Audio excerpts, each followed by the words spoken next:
ఆంధ్రప్రదేశ్ ఉప ముఖ్యమంత్రి జనసేన పార్టీ అధినేత పవన్ కళ్యాణ్ చేసిన వ్యాఖ్యలను వక్రీకరించవద్దని జనసేన పార్టీ విజ్ఞప్తి చేసింది. ఈ మేరకు ఒక ప్రకటన విడుదల చేసింది. రాజోలు నియోజకవర్గంలో పర్యటించిన సమయంలో రైతులతో ముచ్చటిస్తూ చెప్పిన మాటలను వక్రీకరిస్తున్నారని ఆ ప్రకటనలో జనసేన పేర్కొంది.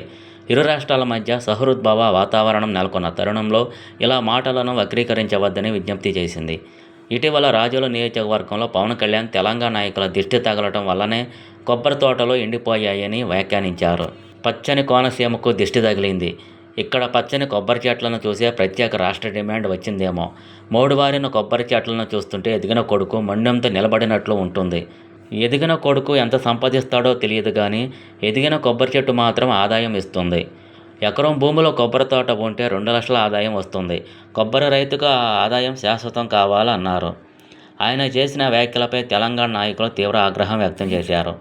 తెలంగాణ మంత్రులు కోమటిరెడ్డి వెంకటరెడ్డి, వాకటి శ్రీహరి, పొన్నం ప్రభాకర్, కాంగ్రెస్ ఎంపీ చామల కిరణ్ కుమార్ రెడ్డి, కాంగ్రెస్ ఎమ్మెల్సీలు బల్మూరి వెంకట్, అద్దంకి దయాకర్, ఎమ్మెల్యే అనిరుద్ రెడ్డి తదితరులు ఆగ్రహం వ్యక్తం చేశారు. ఆయన వెంటనే క్షమాపణలు చెప్పాలని తెలంగాణ నాయకుల నుంచి డిమాండ్లు వినిపించాయి.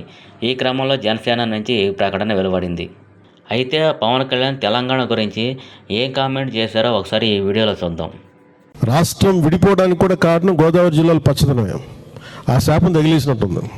ఈరోజు గోదావరి జిల్లాలో మొత్తం కొబ్బరి చెట్లతోటి తెలంగాణ నాయకులంతా అంటారు కొబ్బరి చెట్లతో చాలా ఆనందంగా ఉంటుంది. మీరు ఏమంటుందని పచ్చదనంతో చాలా బాగుంటుందండి. ఈరోజు కొబ్బరి చెట్లు ముండలు కూడా లేవు. అంత దిష్టి తగిలింది కోనసీమకి. నరుడి దృష్టికి నల్లరాయన పగిలిపోతుంటారు. అలాంటిది కోనసీమ పచ్చదనం ఎంతమంది కళ్ళలో పడి వాళ్ళందరూ దృష్టి తగిలి ఈరోజు మొండేలతో కొబ్బరి చెట్లు ఉన్నాయంటే దీనికి ఇంకా మనం కరెక్ట్ చేసుకోవాల్సిన అవసరం ఉంది. దీన్ని సరిదిద్దుకోవాల్సిన అవసరం ఉంది.